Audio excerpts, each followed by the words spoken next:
오늘 우리 계신 하나님의 말씀 데살로니가전서 2장 7절에서 12절까지의 말씀입니다. 우리는 그리스도의 사도로서 마땅히 권위를 주장할 수 있으나 도리어 너희 가운데서 유순한 자가 되어 유모가 자기 자녀를 기름과 같이 하였나니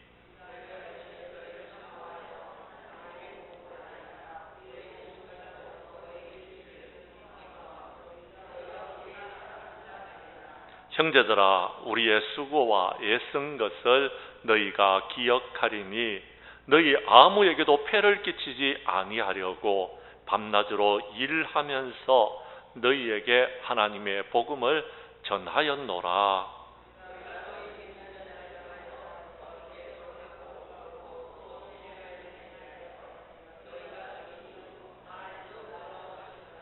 너희도 아는 바와 같이 우리가 너희 각 사람에게 아버지가 자기 자녀에게 하듯 권면하고 위로하고 경계하노니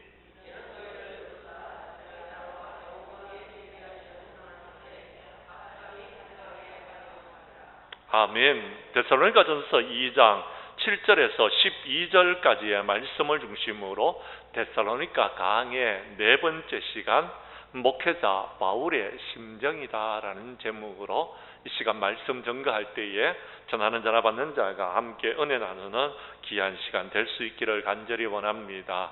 계속해서 데살로니가전서의 말씀을 살펴보고 있습니다. 오늘 본문의 말씀은 바울이 2차 전도 여행 때 이루어진 일이라고 이미 여러분에게 말씀드렸습니다. 그때 연도는 아마 AD 50년에서 51년경이 되지 않을까 그렇게 생각되어집니다. 그때 바울의 나이는 아마 40대 후반이었을 것입니다. 정확한 나이는 잘 모르겠습니다.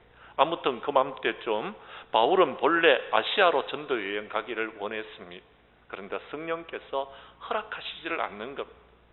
그래서 그 밤에 기도하다가 환상을 보고서 여러분 하나님께서 원하시는 선교의 방향이 아시아가 아니고 유럽을 향해서 나아가는 것이라는 것을 깨닫게 되어졌습니다. 그래서 마게도냐로 건너가게 됩니다. 그리고 유럽으로 가서 마게도냐의 첫 성이었던 빌립보 성에서 여러분 하나님의 복음을 전하는데 거기서 하나님께서 준비하신 자주장사였던 루디아를 만나게 되어졌고 빌립보 감옥에서 간수장과 그의 식구들을 구원하고 빌립보 교회를 세우는 그런 일들을 감당하게 되어집니다. 그리고 난 다음에 바울이 옮겨갔던 곳이 데살로니가라는 여러분 지역이었습니다. 그곳에서 여러분 하나님의 복음을 전파하였고 많은 사람들이 예수님을 믿게 되었고 그래서 여러분 데살로니가 교회를 세우게 되어졌습니다. 그 당시에 데살로니가 지역에 여러분 인구가 20만 명 정도쯤 되었는 것 같습니다. 원주가 여러분 몇만 명인지 아십니까? 예. 요즘 어떤 분들은 30만 명이 넘었다, 33만 명까지 제가 확인을 했는데요. 여러분 얼마 전에 누가 이야기하는데 보니까 35만 명 정도쯤 된대요. 예, 인구가 많이 늘어났죠. 그러니까 원주보다 조금 적은 도시였다 이렇게 생각하시면 되겠습니다. 아무튼 20만 명 정도쯤 되는 그런 도시였는데 그곳에서 데살로니가 교회가 세워졌다라는 겁니다. 그런데 오늘 본문의 말씀은 바울이 데살로니가 교회에서 전도자로서 복음을 전하면서 목회자로서 교회를 섬기면서 어떻게 섬겼느냐 하는 것입니다. 어떤 마음으로 여러분 교회를 목양했는지를 말해주고 있는 것입니다. 오늘 본문에서 바울은 자신의 심정을 말해주고 있습니다. 어떤 심정입니까? 그렇습니다. 그가 복음을 전하고 그가 교회를 목양할 때에 어머니와 같이, 아버지와 같이, 여러분 부모된 입장으로서 자식을 바라보고 자식을 양육하듯이 그렇게 목회를 했다라는 것입니다. 다시 말해서 여러분 목회의 방침을 어머니의 심정으로 아버지의 입장으로 목회를 했다라고 말하고 있다라는 것입니다. 그렇습니다. 교회를 섬기는 사람들은요 이런 마음으로 교회를 섬기면은요 여러분 교회의 아름다운 열매가 나타나게 되어져 있는 것입니다. 부모의 심정으로 하면 되는 것입니다. 부모가 자식을 위해서 희생하고 헌신하듯이 그렇게 봉사하면은요, 여러분, 그곳에 여러분 열매가 맺혀진다라는 것입니다. 어떻게 했는지 우리 구체적으로 한번 살펴보도록 하겠습니다. 첫 번째 7절 말씀에 보면 바울은요, 유모가 자기 자녀를 기름과 같이 하였나니라고 말하고 있습니다. 여러분, 그 말씀을 우리 한번 보도록 하겠습니다. 7절의 말씀을 여러분이 읽어 주십시오. 시작.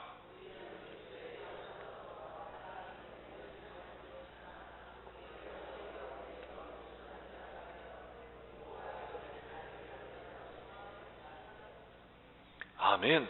자, 바울은 그리스도의 사도였습니다. 그리스도의 사도로서 권위를 갖고 있었습니다.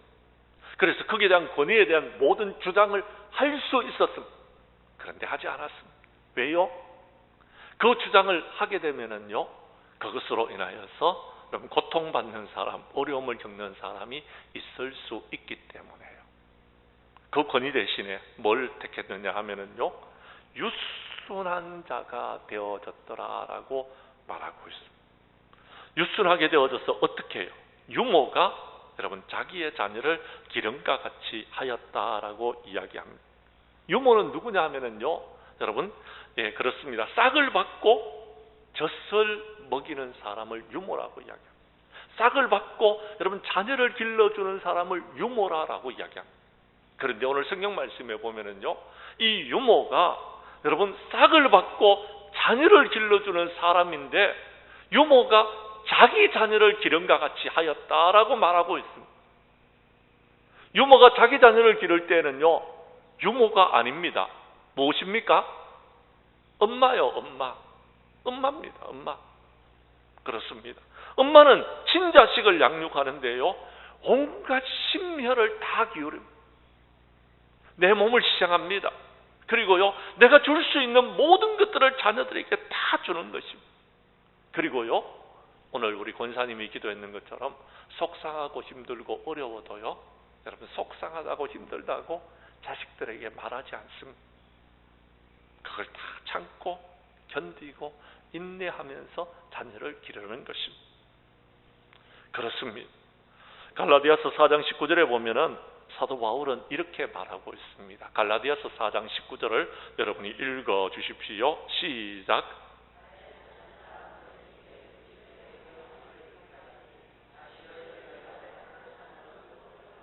아멘.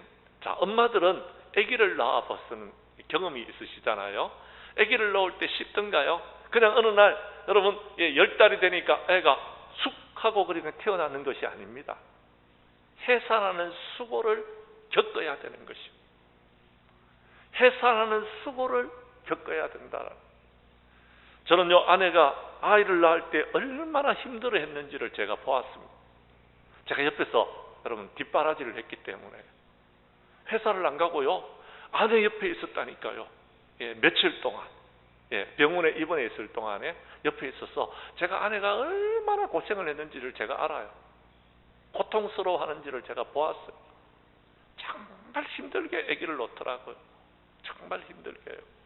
그 당시에 아내가 병원의 간호사였기 때문에 제가 간호사의 남편이라고 저에게 특혜를 주는 거예요. 병원에 들어와서 아기 놓는 그 방 안에 같이 있도록 해주더라고요. 예, 그래서 고생하는 것을 보았어요. 쉽게 애를 놓는 것이 아닙니다. 예, 쉽게, 여러분 쉽게 놓지 않더라고요. 아이를 다시 낳는 그런 수고를 하셨다라는 것입니다. 그런 수고를. 누구에게요? 자녀들에게. 자녀는 그렇게 태어나는 것입니다. 자녀는 그렇게 자라나는 것입니다. 애를 놓고 난 다음에 끝이 나던가요? 애를 기르는 동안에요, 얼마나 많은 수고와 애를 썼는지를 저는 잘 알고 있습니다. 또한 저 역시도 마찬가지로 그렇게 애를 썼습니다. 그렇게 자녀들을 길렀습니다. 그런데요, 애들이 시집가고 장가가면 이제 끝났는 줄 아셨죠? 아닙니다. 애들 시집가고 장가가도요, 엄마 하고 찾아옵니다. 예. 그리고는요, 김치 담아달라. 뭐가 필요하다. 뭐가 필요하다. 심지어는요, 애가 아프다. 엄마, 애가 아픈데 어떻게 해야 될지 모르겠어요. 좀 도와주세요. 이렇게 한다라는 거예요. 예. 그렇게 끝까지 책임지는 것입니다. 그렇습니다. 교육자들은요, 성도들을 돌볼 때에 부모가 자식을 돌보듯이 그렇게 돌보는 것입니다. 영의 아버지로서 여러분, 목사는요, 여러분, 교우들이, 사랑하는 주의 성도들이 여러분 노심초사 어떤 문제가 생겨지고 어려움이 생겨지고 여러분 걱정이 있고 어려움이 있는 것을 늘 여러분 살피게 되어지는 것입니다. 성경에는 보면 사도 바울이요, 여러분 이런 단어를 자주 표현했어요. 내가 자녀에게 말하듯이 하노니 라고 말하고 있어요. 내가 믿음 안에서 참아들 된 디모데에게 편지하노니 이렇게 말하고 있어요. 나의 참아들 디도에게 편지하노니 이렇게 말하고 있어요. 내가 갇힌 자 중에서 낳은 아들 오네시모를 위하여 이런 말씀을 하고 있어요. 계속해서 자녀들에게 대하듯이 사도 바울은 여러분 성도들을 대하였다라고 말하고 있다라는 것입니다. 그 목회는 사랑의 목회입니다. 그 목회는요, 여러분 정말 하나님께서 주시는 마음으로 하는 목회다라는 것입니다. 그렇습니다. 여러분, 자녀가 언제 제일 예쁘던가요? 엄마가요, 자녀를 제일 예쁘게 볼 때가 있어요. 그때가 언제인지 아세요? 네, 엄마들은 잘 모르셔요. 네, 자녀가요, 여러분 엄마가 자녀를 가슴에 탁 품고 있을 때에 아기가 되게 예쁜데요, 언제 제일 예쁘냐 하면은요, 여러분 엄마가 아이를 안고 젖을 먹일 때예요. 엄마가 제일 행복해 하더라는 거. 엄마가 애기들에게 젖을 먹일 때예요, 대부분 눈을 맞춰요. 엄마가 애기들을 쳐다봐요. 쳐다보면서 애기의 젖을 먹이더라고요. 왜 그럴까요? 그만큼 사랑스러웠어요. 그렇지 않으세요? 여러분은 그렇게 안 먹이셨어요? 사랑스럽게 젖을 먹이면서 정말 행복하게 자녀들의 눈을 쳐다보면서 아기가 엄마 젖을 먹이더라고요. 남자들은 그런 행복을 몰라요. 남자들은 그런 행복을 모르는데 엄마들은 아는 것입니다. 젖을 통해서 육체가 살이 찌고 눈이 마주치는 순간 자녀가 예뻐지고요, 그 자녀가 여러분 자라난다고 생각하니까요, 그때요 행복한 것입니다. 교육자들도 마찬가지입니다. 젖은 여러분 나지 않지만 여러분 자녀들에게, 여러분 성도들에게 하나님의 말씀을 먹이고 그 말씀을 먹고 여러분 성도들이 자라나기 시작하면은요, 목사들이요 그때요 행복을 느끼는 것. 그때의 목사가요 목회하는 보람을 느끼는 것입니다. 그래서 사도 바울은요 이렇게 말을 합니다. 내가 어머니의 심령으로 유모가 자기의 자녀를 기른것 같이 내가 그렇게 데살로니가 교회를 보살폈다라고 말하고 있는 것입니다. 사랑하는 성도 여러분, 신령한 젖은 정말 중요합니다. 그래서 베드로 사도는 베드로서 2장 2절에서 이렇게 말하고 있습니다. 2장 2절의 말씀을 여러분이 읽어 주십시오. 시작.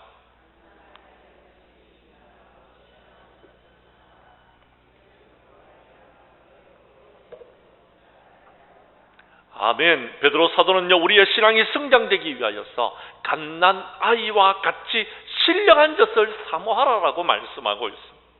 이유는요, 그 젖을 먹고 구원에 이르도록 자라게 하기 위해서 그렇다라고 이야기하는 것입니다. 그렇습니다. 교육자는요 자녀들이 자라날 수 있고 교육자는 성도들이 자라날 수 있다라면요, 그 성도들이 자라날 수 있도록요 여러분 하기 위해서 오랫동안 말씀을 준비하여서 여러분 앞에 서서 이 말씀을 전하는 것입니다. 그것은요 마치 가정주부가 식구들을 먹이기 위해서 여러분 요리하는 것과 똑같습니다. 자, 요리를 하기 위해서 가정주부들이 제일 먼저 뭐 사러 갑니까? 시장에 장을 봐와야지, 그죠? 예, 장을 봅니다. 장에 가서 여러분 이 물건도 저 물건도 사서 오늘 내가 뭐를 만들어야 되겠구나 하고 장을 봐가지고 옵니다. 근데 장을 봐가지고 오는데요, 제가 여러분 장 보는 데 따라가 봤더니 여러분 장바구니가 결코 가벼운 것이 아닙니다. 꽤나 무겁더라고요. 꽤나. 그 장바구니 무거운 것을요 깡깡 들고 와가지고는요 집에다가요 풀어 제쳐놓고 찢을 것은 찢고 볶을 것은 볶고 무칠 것은 무치고 그 다음에요 끓일 것은 끓이고 그렇게 해서 상을 차려가지고요 여러분 내놓습니다. 그러면은요, 먹는 사람들은 어떻게 먹습니까? 즐겁게 먹습니까? 신나게 먹습니까? 맛있게 먹던가요? 자, 그래주면 참 다행이죠, 그죠? 그것만 해도 보람이 됩니다. 그런데요, 먹는 사람들이요, 어떤 것은 질기다, 어떤 것은 간이 안 맞다, 어떤 것은 싱겁다, 어떤 것은 맛이 있다, 어떤 것은 맛이 없다 그러면서 여러분 먹습니다. 예서 장만한 사람들 여러분 마음을 전혀 못 알아주더라라는 거예요. 심지어는요, 여러분 장만했는 사람에게는 먹어보라는 소리도 안 하고요, 자기 혼자서만 그거를 맛있게 먹고 있는 사람들도 있습니다. 그때에 엄마들은 어떻습니까? 속상해 합니까? 힘들어 합니까? 아니더라라는 겁니다. 그래도 안 힘들어해요. 오히려요, 여러분 그것을요 맛있게 먹어주면은요 행복해 하더라라는 겁니다. 행복해 하더라. 이것이 엄마의 마음입니다. 이것이 엄마의. 목회도 마찬가지입니다. 목회자들이요, 여러분 말씀을 열심히 준비해서 하나님의 말씀을 전합니다. 그러면요 그 말씀을 받고서 은혜를 받는 사람들이 있어요. 그리고 그 말씀에 은혜를 받고요, 여러분 행복하게 신앙생활하는 사람들이 있어요. 그 모습을 보면 목회자가 보람이 되어지는 거예요. 그런데 어떤 분들은요, 말씀을 전하는데 아예 말씀을 받아들이지 않습니다. 아예 말씀을 더 안타까운 건요, 아예 예배에 참석도 안 하는 사람들이 있습니다. 그런 것을 볼 때에 여러분 교육자가 속상해 하느냐 하면은요 그렇지 않습니다. 그런 것을 볼 때에 교육자가 힘들어 하느냐 하면 그렇지 않다라는 거예요. 왜요? 엄마의 심정을 가지고 있으면요 속상해 하지 않습니다. 힘들어 하지 않습니다. 왜요? 그건 교육자가 해야 될 마땅한 의무이기 때문에. 그 가운데서 하나님의 말씀을 받아들이는 사람들이 있습니다. 그 가운데 은혜를 받는 사람들이 있습니다. 그 가운데 하나님의 축복을 받는 사람들이 있습니다. 그래서 여러분의 생애가 잘 되어지는 사람들이 있더라라는 것입니다. 거기에 보람을 느끼는 것입니다. 바로 이런 마음으로 사도 바울이 목회를 했다라는 것입니다. 두 번째, 오늘 성경 말씀 8절에 보면 교인들을 사모하여서 복음을 줄 뿐만 아니라 목숨까지도 주려고 했다라고 성경은 말하고 있습니다. 8절의 말씀을 여러분이 읽어 주십시오. 시작.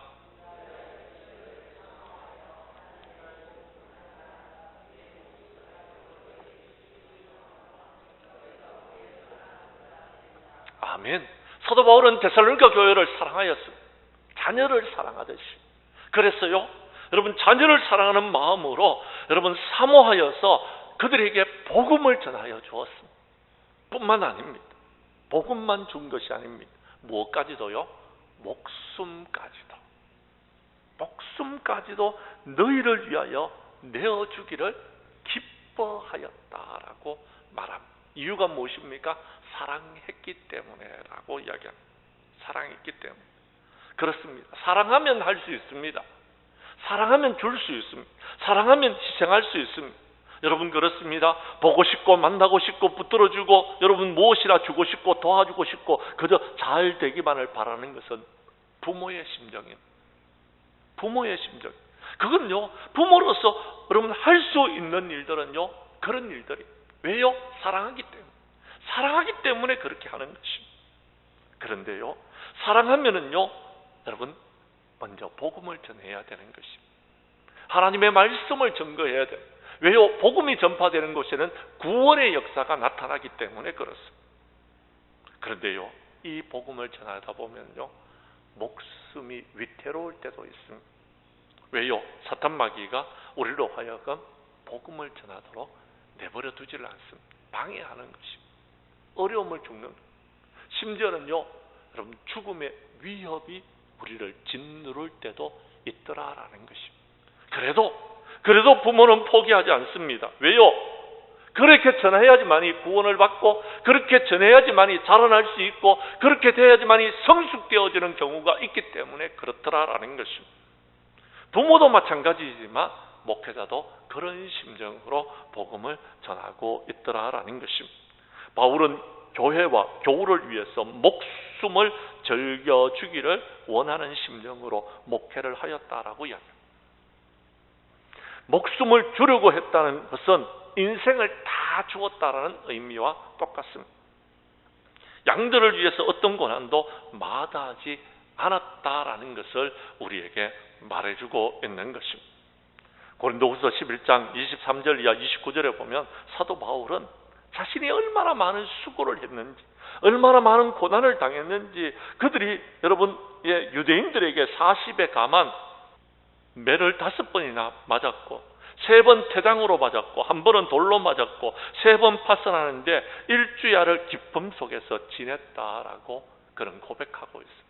그런 고통이 있어도 사도 바울에게 있어 더 큰 고통이 있었습니다. 그것은 무엇이냐면요, 여러분, 교회를 위해서 염려하는 것이었습니다. 교회 중에 성도들 중에서 누가 약하면 자신이 약해졌고, 누가 실족을 당하면은요 그가 애타했는 것이 사도 바울이었다라는 것입니다. 그렇습니다. 그는 고난의 용사였습니다. 그는 영광보다도 욕이 기다리고 있었습니다. 평안보다는 환난이 그를 기다리고 있었습니다. 그런데 더 큰 어려움은요, 자신의 고통이 아닙니다. 성도들의 고통을 경험했다라는 것. 성도들의 고통을 경험하니까요, 그가요, 여러분, 더 마음 아파하고 더 힘들어하고 더 고통스러워 했다라는 것을 말해주고 있다라는 것입니다. 주님을 위해서 주의 몸 된 교회를 위하는 사람들은요, 이런 사도 바울의 심령을 배울 수 있기를 간절히 원합니다.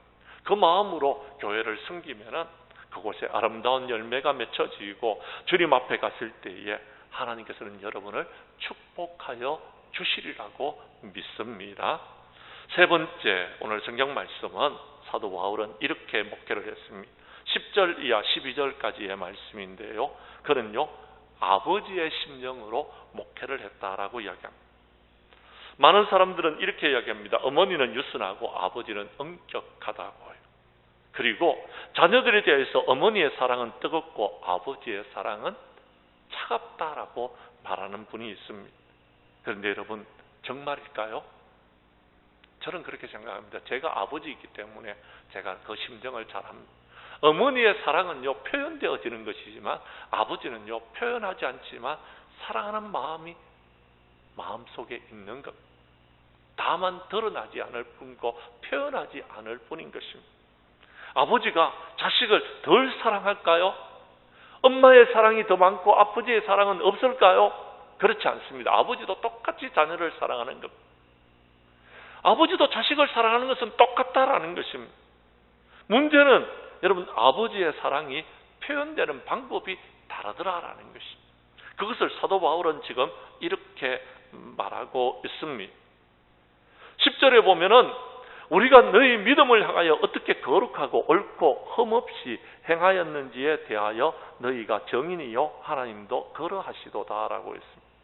아버지의 사랑은 어떤 사랑이냐면요, 자녀들을 거룩하게, 그리고요 옳게, 흠이 없도록 키우려고 애를 쓰는 사랑입니다. 그렇다 보니까 그것이요, 여러분, 표현 자체로 나타날 때에는 차갑게 나타나는 겁니다. 그렇지 않습니까, 여러분? 거룩하게 하는데 여러분 거기에 따뜻함이 없습니다. 옳게 하는데 여러분, 옳게 하기 위해서는요 잘못된 부분에 대해서 엄격하게 말하는 것입니다. 흠이 없도록 하기 위해서는요 때로는요 그러면 안 돼 하고 매를 때리기도 한다라는 겁니다. 그렇다 보니까 차갑게 여러분 표현되어질 수 있다라는 것입니다. 그런데 그것이 아닙니다. 거룩한 태도는요 죄에서 분리된 성별된 자세를 이야기하는 겁니다. 죄에서 분리되도록 하기 위해서는 엄격할 수밖에 없는 것입니다. 그런데 그것도 사랑이더라라는 것입니다. 그리고요 옳게 하는 것이 무엇입니까? 정직하고 진실하게 살아가도록 하는 것입니다. 정직하고 진실하게 살아가도록 하기 위해서는요 아버지가요 좀 더 때로는 냉정하게 자녀를 대할 때도 있더라라는 것입니다. 또요 험이 없도록 하는 거예요. 책 잡힐 일이나 책망받을 일이 없도록 만들기 위해서는요 아버지가요 좀 더 여러분 엄격하게 자녀들을 사랑할 수밖에 없는 것입니다. 그런데요 그것도 사랑의 한 표현입니다. 엄마처럼 모든 것을 다 감싸주는 것만 사랑이 아닙니다. 아버지처럼 이렇게 사랑하는 것도 사랑이더라라는 것입니다. 두 번째로는 오늘 성경 말씀에 보면 11절에서 아버지의 사랑을 이렇게 표현하고 있습니다.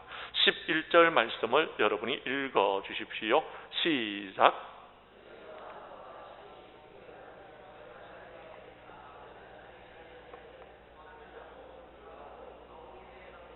아멘. 아버지의 사랑은 이렇게 나타납니다. 첫 번째 권면입니다. 두 번째는요 위로입니다. 세 번째는요 경계입니다. 그런데 많은 사람들은요 사랑이라고 그러면 위로하는 것만 사랑이라고 생각합니다. 그렇지 않습니다. 사랑하면은요 권면할 수 있는 겁니다. 권면은요 자녀가 잘 모를 때에 가르쳐 주는 것입니다. 권면은요 자녀가 바른 길을 걸어가지 못할 때에 바른 길을 걸어갈 수 있도록 가르치는 것을 권면이라고 말하고 있는 것입니다. 그런데 아버지가 권면할 때에 이렇게 해야 됩니다. 하나님의 말씀으로 권면을 해야 되는 것입니다. 모든 성경은 하나님의 감동으로 된 것으로 교훈과 책망과 바르게 함과 의로 교육하기에 유익하다라고 말했습니다. 디모데후서 3장 16절의 말씀. 왜 그렇게 교육하기에 유익합니까? 3장 17절은 이렇게 말하고 있습니다. 17절 말씀을 여러분이 읽어 주십시오. 시작.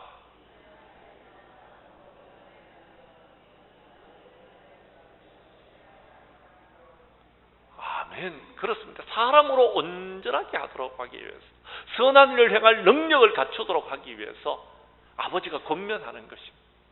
그러니까 여러분 겉으로 나타나는 것은 따뜻함이 별로 없습니다. 그러나 권면하는 그것도 사랑이더라. 아버지의 사랑이 있기 때문에 그렇게 권면하는 겁니다. 나무 자식이면 권면하겠습니까? 할 수 없어요. 내 자식이기 때문에 하는 것. 사랑하기 때문에 그렇게 하는 것입니다. 두 번째는 위로하는 것입니다. 위로는 용기를 북돋워 주는 것입니다. 위로는요 낭망되고 상심된 마음을 위로하는 것입니다. 물론 위로도 해야 됩니다. 아버지가 이런 표현들을 잘 못하는 아버지들이 많습니다. 아버지가 위로도 할 줄 알아야 되는 것입니다.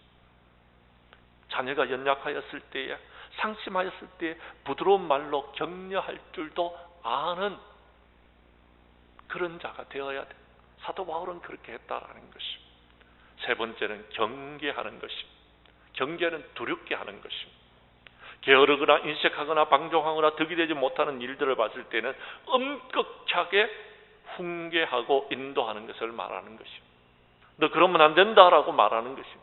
그것도 사랑이더라라는 것입니다. 아버지의 사랑입니다.